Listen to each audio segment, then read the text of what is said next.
사도행전 19장 1절서부터 20절까지의 말씀이 되겠습니다. 사도행전 19장 1절서부터 20절까지의 말씀입니다. 다 같이 읽겠습니다. 아볼로가 고린도에 있을 때 바울이 윗지방으로 다녀 에베소에 와서 어떤 제자들을 만나 이르되 너희가 믿을 때 성령을 받았느냐? 이르되 아니라 우리는 성령의 계심도 듣지 못하였노라. 바울이 이르되 그러면 너희가 무슨 세례를 받았느냐? 대답하되 요한의 세례니라.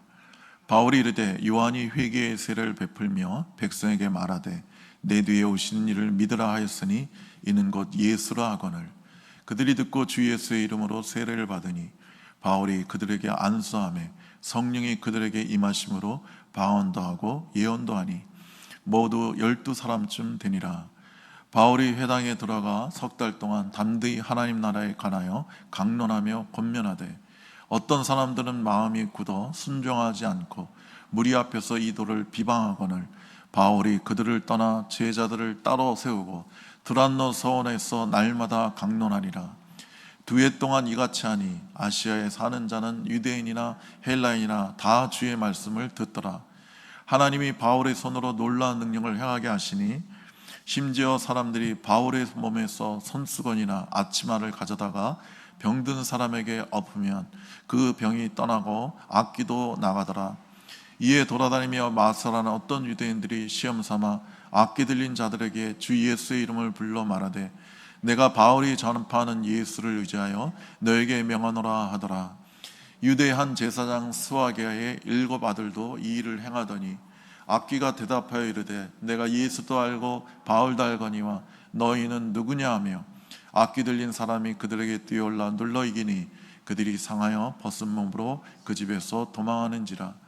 에베소에 사는 유대인들과 헬라인들이 다 이를 알고 두려워하여 주 예수의 이름을 높이고 믿는 사람들이 많이 와서 자복하여 행한 일을 알리며 또 마술을 행하던 많은 사람이 그 책을 모아가지고 와서 모든 사람 앞에서 불사르니 그 책값을 계산한 즉 은 5만이나 되더라.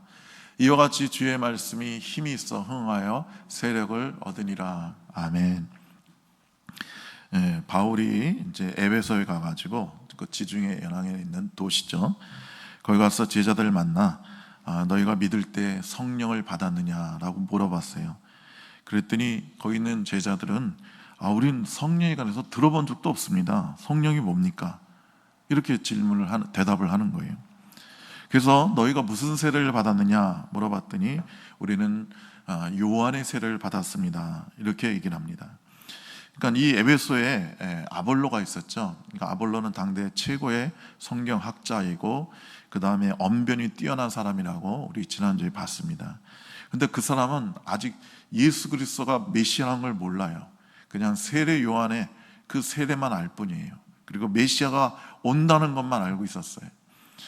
그래서 그가 에베소에서 사람들에게 성경을 가르칠 때 그래서 예수님을 전하지 못하고 세례 요한의 세례만 베풀고 그 세례 안의 메시지 너희가 회개하지 않으면 멸망이 임한다는 그런 저주의 말씀을 선포했던 거예요.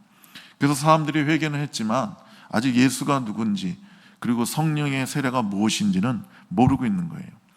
여러분, 세례란 사람이 물속으로 들어갔다가 나오는 것이죠.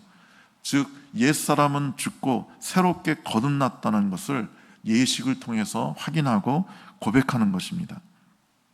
제가 얼마 전에 그 유튜브에서 미국의 어떤 교회에서 그 침례해 주는 거, 세례해 주는 걸 봤는데 이 소경인 분이 세례를 받고 나니만 눈이 보인다는 거예요. 그래서 물에서 올라오니까 막 이 사람이 눈을 껌뻑껌뻑 하면서 눈이 보입니다 그런 거예요. 그러니까 그런 기적도 세례를 통해서 나타나는 것 같습니다. 근데 오늘날 세례 요한의 이름이 아니라 예수 그리스도의 이름으로 우리가 세례를 받지만 이것이 좀 형식적인 게 될 수가 있죠. 과거에는 그러지 않았습니다. 과거에는 세례를 받으면 그 사람이 목숨이 위태로워요. 워낙 핍박이 많고 박해가 많던 시절이었기 때문에. 그래서 과거에는 세례를 받았다고 하면 그 사람은 정말 무조건 구원받은 사람이고 정말 주님을 만난 사람이고 은혜 받은 사람이라고 인정할 수가 있었어요. 왜냐하면 세례를 받는 거는 자기 목숨을 걸고 받는 거니까요. 그래서 여러분과 제가 이 시대에는 우리가 예수 그리스도의 이름으로 물 세례를 또 받아야 되지만 무엇보다 오늘 바울이 얘기한 대로 성령의 세례를 받아야 됩니다. 성령의 실패와 슬픔에 죄된 내 자아가, 내 옛 삶이 죽고 성령으로 거듭나는 체험을 반드시 해야 되는 것입니다. 미국의 그 카롤 산도스라는 사람이 나이 60에 파산을 했어요. 그러니까 파산했으니까 아무것도 남아있지 않은 거예요. 그 사람은 수십억의 빚을 지고 병원에 입원했습니다. 그 사람이 가만히 있어 보니까 몸도 아프죠, 뭐 돈도 없죠, 뭐 다시 나이가 많으니까 재기를 할 수도 없는 거예요. 그래서 그냥 자살해야겠다 하고 병원문을 이렇게 빠져나왔습니다. 그래서 이제 정처 없이 막 이렇게 길을 가다가 이제 한 군데서 죽어야지 하고 가는데 어디선가 그 찬송가 소리가 들리는 거예요. 아주 애절한 찬송가 소리가 들리는 겁니다. 너 근심 걱정 말아라, 주 너를 지키리, 주 너에게 밑에 거하라, 주 너를 지키리. 이런 찬송이 들리는 거예요. 그래서 봤더니 그 조그만 교회 예배당 안에서 흘러나오는 소리예요. 그래서 이 산도스가 그 예배당 안에 들어갔더니 한 늙은 부인이 그 강단 앞에 무릎을 꿇고 이 찬송을 부르는 거예요. 그럴 때 이 산도스의 마음이 갑자기 뜨거워졌습니다. 그러나 어렸을 때 교회를 다닌 사람이거든요. 그런데 그가 어른이 된 이후로는 교회를 다니지 않고 그냥 열심히 돈 버는 데만 그냥 일생을 다 썼어요. 그는 교회 앞에 엎드려서 바닥에 엎드려서 통곡을 하며 회개를 합니다. 거기서 뜨겁게 주님을 만나고 성령의 세례를 받게 됩니다. 그러자 그 마음의 모든 고통이, 그 근심이, 그 아픔이 사라지고 마음에 놀라운 주님의 평화가 임합니다. 그러면서 그에게 소망이 생기면서 다시 한번 내가 일어설 수 있겠다, 하나님이 도와주시면 내가 다시 한번 내 인생을 새롭게 출발할 수 있겠다라는 그 용기가 생겼습니다. 그래서 그가 다시 사업을 하려고 하는데 자본금이 하나도 없는 거예요. 그래서 그 사람은 쓰레기를 수거하는 일부터 시작합니다. 여기서 번 돈으로 조그만 통닭집을 하나 운영했는데 그 통닭의 인기가 선풍적인 인기를 얻기 시작하는 거예요. 그게 바로 여러분도 잘 모르지만 미국 사람들은 잘 알아요. 산도스 치킨이라고 KFC하고 거의 맞먹는 그런 미국의 유명 체인점의 회장이 됩니다. 그러니까 다 회복하고 전보다 더 큰 사업을 하게 된 거죠. 여러분, 이와 같이 우리는 성령 세례를 통해서 완전히 변화되는 삶을 살아야 됩니다. 그리고 결코 우리 인생을 낭비하면 안 됩니다. 제가 한번 우리 교인들, 전 교인들 수련회 가가지고 유서 쓰기를 한번 했어요. 우리나라 사람들 유서 잘 안 쓰잖아요. 근데 유서를 썼는데 이제 쓰고 이제 몇 분 발표할 수 있는 건 발표라고 했는데 그 유서에 단 한 명도 내가 돈 많이 못 벌어서 너무 마음이 무겁다, 이런 사람 없어요. 내가 이 땅에 살면서 성공하지 못해서, 크게 성공하지 못한 게 참 후회된다, 이런 사람 아무도 없어요. 거의 똑같이 뭐라고 쓰냐면 참 내가 우리 가족을 사랑하지 못해서 참 후회된다, 그리고 내 아내에게, 내 남편에게, 내 자녀에게, 부모님께 너무너무 죄송하다, 주로 이렇게 쓰더라고요. 그리고 내가 마지막으로 내가 남길 말은 사랑합니다, 내가 당신을 사랑합니다, 내 아내를 사랑합니다, 아버님 사랑합니다, 어머니 사랑합니다, 아이들아 내가 널 사랑한다, 이 얘기를 다 유서에 쓰더라고요. 그리고 거기에 사람들이 많이 쓴 게 내 인생을 너무 헛한 것에 낭비했다, 이 얘기를 많이 하더라고요. 여러분, 사람들은 인생을 얼마나 많이 낭비하는지 모릅니다. 허탄한 것을 쫓아서 자기의 그 소중한 삶을 다 써버린단 말이죠. 그런 사람들은 그런 말을 하죠. 내게 인생이 다시 한번 주어진다면 나는 결코 이렇게 살지 않고 정말 참되게 의롭게, 나는 정말 보람 있게 그렇게 가치 있는 삶을 살 것이다, 이렇게 얘기하지만 여러분, 사람이 바뀌지 않으면 그에게 기회가 다시 주어진다 하더라도 똑같이 낭비하기 마련입니다. 우리는 성령으로 세례를 받아서 우리의 삶이 바뀌어져야 됩니다. 낭비하는 삶이 아니라 사람을 살리는 삶, 가장 가치 있는 삶, 진리를 따라 사는 삶이 되어야 되는 것입니다. 바울이 에베소에 있는 12명의 제자들에게 안수를 하자 성령이 임했다고 오늘 성경은 말하고 있습니다. 그러자 그들이 갑자기 방언을 하기 시작했습니다. 방언은 그 옛날 언어나 외국의 언어로 이렇게 자기도 모르게 막 입에서 술술 나오는 거죠.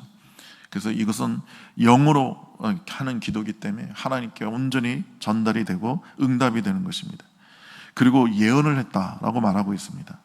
여러분, 성령이 임할 때 가장 흔히 나타나는 현상 중에 하나가 방언입니다. 그러니까 영의 기도를 하게 되는 거예요. 그러니까 영이신 하나님과 교통이 시작되는 겁니다. 우리 하나님은 영이시죠. 그래서 그 영이신 하나님과 교통하려면 우리도 성령으로 충만해서 우리가 영으로 하나님을 만나고 그 음성을 듣고 그 모습을 봐야 되는 겁니다. 그리고 우리가 이 방언을 한다는 것은 우리의 옛 언어가 바뀌어진다는 거예요. 불평하고 저주하고 쌍욕하고 불평 불만하는 그 모든 언어가 사라지고 이제 새로운 언어, 축복의 언어, 사랑의 언어, 감사의 언어로 바뀌어지게 된다는 것입니다. 그래서 그 사람이 어떤 사람인가는 그 사람이 말하는 걸 들어보면 되는 거예요. 저 사람이 어떤 언어를 하느냐, 어떤 단어를 쓰는지 안 보면 그 사람의 인격과 삶이 나오는 겁니다. 뭐 입만 열었다면 쌍욕하고 뭐 저주하고 막 음담패설이나 하고 그러면 그 사람의 심령은 바로 그런 거예요. 그러나 입만 열면 감사하고 찬양하고 축복하고 사랑하면 그 사람의 심령은 그런 놀라운 사랑으로 감사로 넘치고 있다는 겁니다. 그리고 그들에게는 예언을 했다고 그래요. 예언이라는 것은 미래의 일을 막 말을 하는 거죠. 그러니까 미래의 일을 알게 되는 거예요. 그리고 그 미래의 일을 준비하게 되는 거예요. 여러분, 너희가 예수 믿으면 구원받는다. 이건 놀라운 예언이죠. 우리가 예수를 믿어서 구원의 확신을 가졌는데 확신을 가졌다는 것은 아직 구원을 받은 건 아니에요. 구원이라는 것은 우리가 죽어서 하나님의 나라, 천국에 들어간 것이 구원이죠. 우리가 천국에 들어가서 하나님과 영원히 살 거라는 그런 확신을 갖고 있는 겁니다. 그래서 예수 믿으면 구원받는다는 것은 아직 미래의 일이에요. 우리에게 아직 이루어진 일이 아니에요. 근데 그 미래의 일을 우리가 믿고 받아들였기 때문에 우리는 어떠한 죽음이 갑자기 오늘 밤에 우리가 죽음다 할지라도 두렵지 않은 거예요. 왜냐하면 준비를 했기 때문에, 미래를 예비했기 때문에 그런 것입니다. 여러분 잘 아는 그 핸드폰 회사 노키아가 20년 전만 해도 전 세계 휴대폰 판매량의 50%를 노키아가 감당하고 있었어요.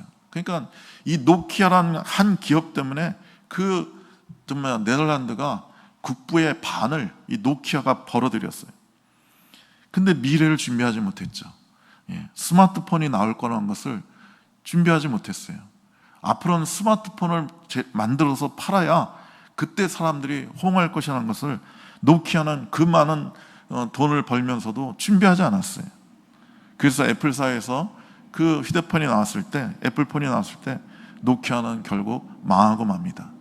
그 엄청나게 판매하던 회사가 10년도 안 돼서 문을 닫아버렸어요. 여러분 그 비트코인이 처음 나왔을 때 그 가치가요, 우리나라 돈으로 제가 오늘 검색해 보니까 70원이었더라고요. 그래서 그 기록을 보니까 그 미국에서 뭐 피자를 주문해서 먹는데 비트코인 뭐 2,000개를 주고 사 먹었대나? 그러니까 비트코인이 처음에는 그렇게 아무 가치가 없었어요.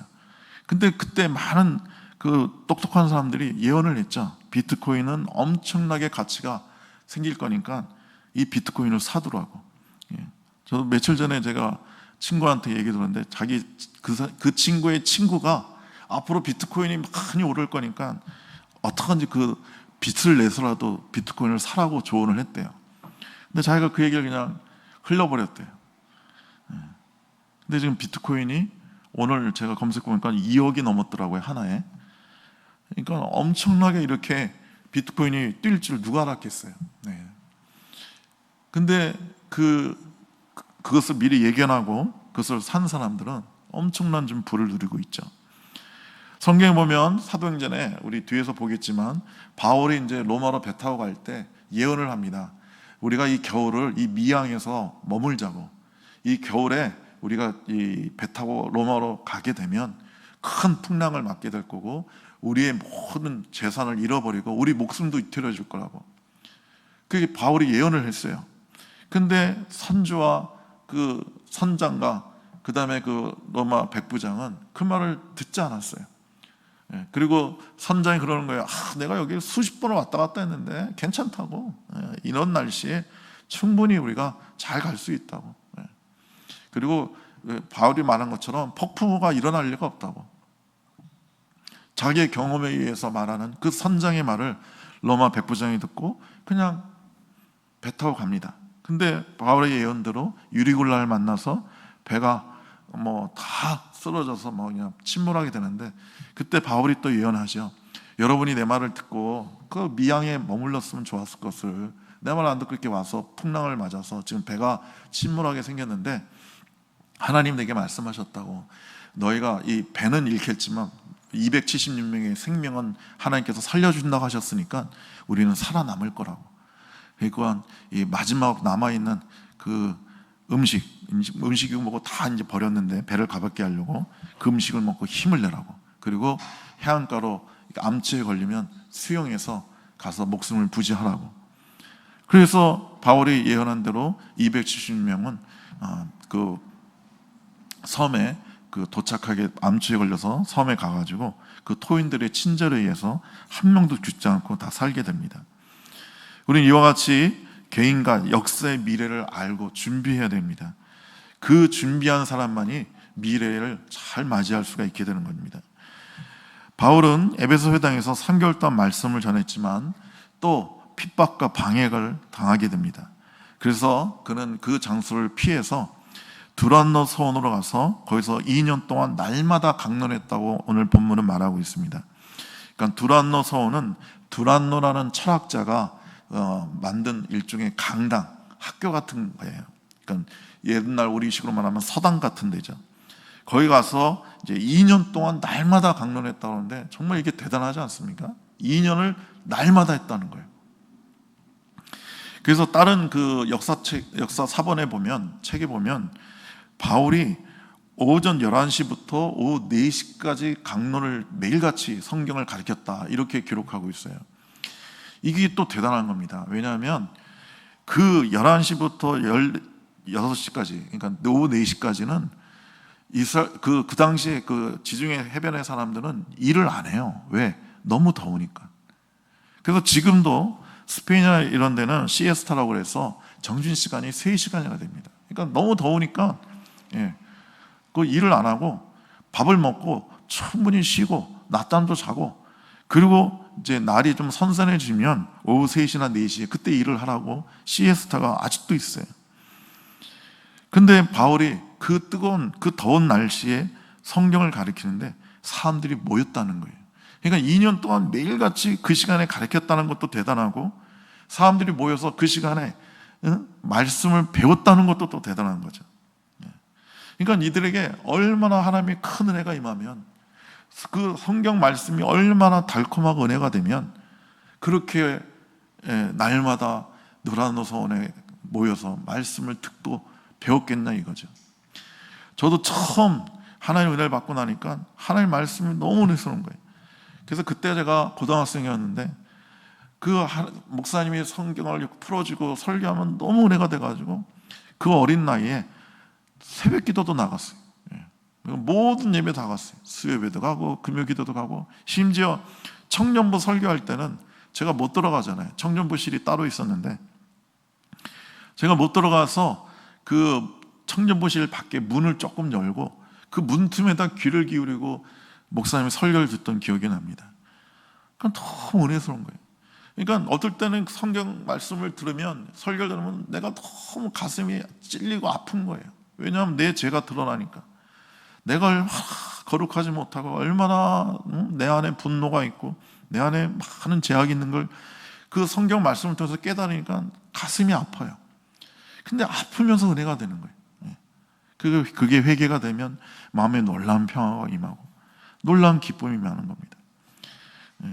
제가 우리 성도에게 또 연락을 받았는데, 카톡을 받았는데, 그 성경을 요즘 매일 읽으니까 너무 은혜가 된다는 거예요. 그래서 그 성경을 매일 읽으니까 거기서 그 주님의 사랑이 얼마나 큰지 자기가 깊이 깨달았다고 그러고, 그리고 사람들이 얼마나 예수님 앞에서 거역하고 살았는지 성경을 보니까 그 자기의 죄가 또 생각나더라는 거예요. 그래서 참 은혜 많이 받았습니다, 이렇게 제가 카톡을 받았는데 제가 그 카톡 받고 참 기뻤습니다. 여러분, 이와 같이 우리가 성경을 날마다 읽고 묵상하면 우리에게 놀라운 주의 음성이 들리고 우리 삶이 바뀌게 되는 겁니다. 그리고 오늘 성경에 봤더니 성령 충만한 바울의 몸에서 손수건이나 아치마를 가져다가 병든 사람에게 얹으면 그 병이 떠나가고 그 악귀도 떠나갔다고, 귀신도 떠나갔다고 말하고 있어요. 여러분, 성령의 놀라운 역사 중에 하나가 치유죠. 그래서 우리가 성령으로 충만하면 우리 주위에 병든 사람들이 주 성령의 능력으로 치유받을 수가 있는 겁니다. 우리의 몸의 병, 우리 마음의 병, 우리 영의 병을 치유하시는 겁니다. 그 중국에는 지하교회가 많아요. 그러니까 가정교회가 많아요. 그러니까 목회자도 없고 그냥 평신도들끼리 모여서 그냥 예배드립니다. 저도 그런 데 가서 집회를 해봤는데 그 교회 건물도 세우고 교인이 한 200명 되는데 그 지도자가 그냥 평범한 농사꾼이에요. 그 갔더니요, 이분이 막 설교하고 막 성경을 가르치는데 집에 가봤더니 성경책 하나 딱 있어요. 그냥 보통 목회자처럼 성경을 해석하고 설교할 수 있는 무슨 설교 뭐 주석책이라든지 뭐 이런 성경에 관한 책이 한 권도 없더라고요. 그런데 그 얘기를 해보니까 또 이 공부 별로 안 하신 분이야. 뭐 농사꾼이 무슨 공부를 했겠어요. 그런데도 얼마나 설교를 잘하고 얼마나 성경을 잘 가르쳤으면 교인이 200명이나 되고 교회까지 지었겠냐 이거예요. 제가 거기 가서 이제 막 집회를 하는데, 근데 그 다른 그런 가정교회에서 어떤 분이 문둥병에 걸렸대요. 요즘은 문둥병이 잘 안 걸리는데, 그리고 걸려도 요즘은 약이 좋아서 치유가 됩니다. 근데 이분들이 그 한 분이 막 나병에 걸려서 이제 막 이렇게 쫓겨나가고 이제 격리될 상황이 되었는데, 그 평신도 중에 한 명이 그 마태복음 8장을 기억한 거예요. 거기 보니까 예수님께서 문둥병 환자에게 손을 대서 기도하니까 문둥병 환자가 즉시 낫다고 하지 않았느냐. 그러니까 우리도 한번 우리 예수님이 하신 것처럼 이 나은 자 이 몸에 손을 대고 우리 기도합시다. 그래가지고 그 몇몇 그 평신도들이 모여가지고 그 나병 환자 몸에다 손을 얹고서 간절히 기도를 했대요. 예수님 치유해달라고, 치유해달라고. 그랬더니 그 사람이 기적적으로 정말 치유가 됐다고 합니다. 그래서 그 격리되지 않고 치유가 되어서 깨끗한 몸으로, 건강한 몸으로 주님을 섬기게 됐다고 그런 간증을 제가 읽었습니다. 여러분, 우리의 모든 질병에서 또 이 악한 영의 그 저주에서, 그 악한 영에 사로잡힌 사람에게서 치유할 수 있는 분은 오직 성령입니다. 여러분, 이 중독도 일종의 다 악한 영에 사로잡힌 거예요. 그 도박의 영에 사로잡히고, 우리는 얼마나 많은 음란한 영에 사로잡히고, 그 알코올의 영에 사로잡히고. 그 중독은 뭡니까? 내 자유의지로 어떻게 할 수가 없잖아요. 내 자유의지가 완전히 뺏기잖아요. 그냥 나는 아무리 안 하려고 해도 나도 모르게 가서 그 술을 마시고, 나도 모르게 도박을 하고, 나도 모르게 가서 음란한 짓을 하고, 이게 바로 다 중독인데, 이게 다 악한 영에 사로잡히는 거예요. 여러분, 주의 성령이 임할 때 우리는 이 모든 악한 것으로부터 자유케 될 줄로 믿습니다. 우리는 많은 것에 매여 있어요. 사람에게 매여 있고, 돈에 매여 있고, 세상에 허탄한 것에 많이 매여 있지만 성령이 임하시면 우리가 자유케 될 줄로 믿습니다. 오늘 마지막 본문의 이야기는 에베소에서 어떤 마술하는 어떤 유대인들이 그 바울이 하는 것처럼 귀신 들리는 사람들을 바울이 말하는 예수 이름에 원하니 귀신아 떠나가라, 막 이렇게 했다는 거예요.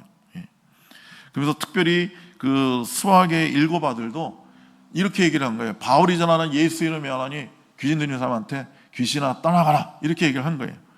그랬더니 오늘 본문에 그 귀신 들리는 사람이 뭐라고 그러냐면, 내가 예수도 알고 바울도 아는데 넌 뭐냐 하면서 달려들어가지고 그들을 때리니까 그들이 옷을 벗어 던지고 도망갔다, 이렇게 나오고 있어요. 그러니까 그들은 아마 나사렛 예수의 이름이 하나의 주문인 줄 알았던 겁니다. 우리 남녀호령집이라는 주문이 있죠. 남녀란 게, 남녀라면 귀신이 떠나가고 놀라운 축복이 임한다, 물질의 복이 임한다. 그래서 그 남녀란 게 거의 사라졌지만 그 사람들은 맨날 모이면 남녀란 게 그러잖아요. 우리 옛날 우리 많은 어린아이들도 이 얘기를 많이 했습니다. 이 주문을. 그러니까 그런 주문으로 나사렛 예수의 이름을 생각한 거죠. 여러분, 주님을 모르는 사람이 나사렛 예수 이름을 말한다고 해서 역사가 절대 일어나지 않습니다. 오늘 본문에 나온 것처럼 오히려 망신만 당하고 귀신한테 놀림을 당하는 거예요. 우리가 나사렛 예수 이름은 주문이 아닙니다. 우리가 성령으로 충만해서 이 예수 이름으로 쫓을 때 마귀가 떠나는 거죠. 제가 그 신학교 다닐 때 우리 기도탑이 있었어요. 그래서 기도실이 있었는데 제가 기도하러 올라가니까 기도실 안에서 두 사람이 있는 것 같아요. 한 사람이 막 귀신을 쫓아내는 거예요. 귀신아 따라가라 어쩌라 막 그러는데 신학생이겠죠. 근데 그 상대방은 신학생인지 아닌지 모르겠지만 막 비웃는 거예요. 야야, 너 기도도 안 하고 생활도 형편없고 온갖 죄를 다 짓는 네가 나를 쫓아낸다고? 야, 웃긴다. 그렇게 조롱하고 있더라고. 그래서 제가 들어갈까 하다가, 내가 들어가서 그 귀신을 쫓아낼까 하다가 괜히 나도 망신 당할 것 같아가지고 그냥 올라와서 한참 기도하고 내려왔는데, 그 귀신 있는 사람은 간 것 같아요. 그리고 그 안에서 귀신 있는 사람이 회개를 하는데 막 대굴대굴 구르면서 회개를 하더라고요. 여러분, 좀 크리스찬 중에서도 제가 통계를 보니까 5명 중에 1명은 점을 본다고 그래요. 기가 막힐 노릇입니다. 특히 20세에서 34세 사이는 45%가 점을 봤다고 그래요. 그러니까 젊은이들은 미래에 대한 두려움이 있으니까. 아니, 크리스찬들이 이렇게 점을 보면 되겠어요? 45%면 청년들, 우리 교회 다니는 청년들 중에 2명 중에 1명은 점 봤다는 얘기예요. 이건 큰일 날 얘기입니다. 그러니까 이들이 그 신령한 하나님의 은혜, 성령의 은혜를 모르니까 그냥 그 무당 찾아가서 점을 본단 말이죠. 엄청나게 큰 죄입니다. 실제 있었던 얘기인데, 우리 교회 다니는 신앙이 아주 좋은 처녀가 이제 결혼을 하는데 예수 안 믿는 불신자 청년하고 결혼을 하겠다는 거예요. 그래서 주변에서 말리고, 특히 목사님이 말리고 염려를 했다고 그래요. 너 어떡하려고 안 믿는 청년이랑 결혼하냐? 그랬더니 이 자매가 걱정하지 마세요. 제가 반드시 우리 남편의 그 시댁은 아무도 예수를 안 믿고 맨날 점치러 다니고 무당 불러서 푸닥거리 하고 그런다는데 제가 다 예수 믿게 만들 겁니다. 제가 작전을 잘 세웠습니다. 막 그러면서 호언장담을 하더래요. 그래서 어떻게 됐나 하고 이제 나중에 그 자매가 간증하는데, 그 결혼하고 신혼여행을 갔는데 첫날 밤을 지나고 그 다음날 신랑이 보니까 신부가 없더래요, 새벽에. 그리고 어떻게 생각하면 한참을 찾았는데 나중에 보니까 결혼 첫날부터 이 자매가 교회 새벽 기도를 갔다 온 거예요. 그 남편이 깜짝 놀란 거죠. 그리고 이 남편의 어머니, 시어머니는 굉장히 무당을 섬기는 사람인데 며느리가 예수 믿는 것에 대해서 굉장한 불만이 있고 막 뭐라고 그랬죠. 근데 어떻게 할 수 없는 게, 이 며느리가, 이 크리스찬 자매가 직장이 아주 좋았대요. 그래서 수입이 많아가지고 그 부모님께, 시부모님께 선물을, 용돈을 많이 넉넉히 드리고 음식도 막 잘 해드리고 잘 사드리고 싹싹하고, 그렇게 친절하게 그 시어머니 섬기고, 그러니까 그 예수 믿는 거 빼놓고는 이해할 수가 없는 거예요. 어떻게 뭐라고 할 수가 없는 거예요. 그래서 시어머니가 이러지도 못하고 저러지도 못해서 무당한테 가서 얘기를 했답니다. 우리 예수 믿는 며느리가 들어와가지고 이러니 어떻게 하면 좋겠냐고, 내가 이러지도 못하고 저러지도 못하고 답답해 죽겠다. 그랬더니 무당이 그러더래요. 아이고, 내가 보니까 당신네 집에 아주 예수 귀신이 들어왔어. 아주 엄청나게 센 예수 귀신이 들어온 거예요. 그래서 당신이나 내 힘으로는 어떻게 할 수가 없다고, 대적을 할 수가 없다고. 그랬더니 시어머니가 그럼 어떻게 하면 좋겠습니까? 제가 뭘 해야 됩니까? 그랬더니 무당이 그러더래요. 할 거 없어요. 당신이 예수 믿는 거 외에는 방법이 없어. 그래서 며느리 따라 그냥 교회 나가시오. 무당이 그렇게 또 전도를 했대요. 그래가지고 이 시어머니하고 그 남편이 예수를 믿기 시작하고, 그래서 시작 모든 사람이 다 예수를 믿는데, 이 무당을 섬기던 사람들이라 그런지 예수를 믿어도 좀 그렇게 믿더래요. 그냥 화끈하게 믿더래요. 그래서 새벽 기도도 나가고 성경 말씀 막 신주단 모시듯이 모시고 그렇게 열심히 성경을 읽고, 그래서 온 시댁 식구가 변화됐다는 이야기를 제가 읽었습니다. 여러분, 우리는 모든 허탄한 부적과 점을 다 버려야 됩니다. 그 서울 강남의 그 초등학생들이요, 부적을 이렇게 갖고 다니는데요. 그 부모님들이 그 비싼 부적, 그 몇십만, 몇백만 원짜리 부적을 A한테 늘 가져다니라고 그래서 책가방에 넣어주고 그러는데, 여러분, 이런 헛된 것을 다 버리고 주님께 나와야 됩니다. 우리가 성령의 세례를 받아야 됩니다. 성령이 임하면 새로운 사람이 되어서 새로운 삶을 살 수 있습니다. 방언과 예언을 할 수가 있습니다. 모든 질병에서 치유되고 나를 사오라고 했던 모든 어둠이, 악한 것이 떠나가게 되는 것입니다. 여러분, 오늘 바울이 에베소 제자들에게 했던 질문을 여러분에게 주님은 물어보십니다. 너희가 믿을 때 성령을 받았느냐? 너희가 성령으로 충만하냐? 이 질문에 여러분이 아멘할 수 있기를 간절히 축복합니다. 기도하겠습니다. 좋으신 하나님, 우리에게 많은 어둠이 있고 질병이 있고 악한 것이 우리를 사로잡을 때가 많습니다. 성령께서 오셔서 우리를 자유케 하시고 하나님의 사랑으로, 하나님의 거룩함으로, 의로 충만케 하여 주시옵소서. 그래서 우리가 강하고 담대한 마음으로 주님을 선포하며 우리 주님을 높이고 우리 병든 우리 이웃을 치유하는 하나님의 치유 사역자가 될 수 있도록 은혜 베풀어 주시옵소서. 예수님의 이름으로 기도드리옵나이다. 아멘. 주기도문으로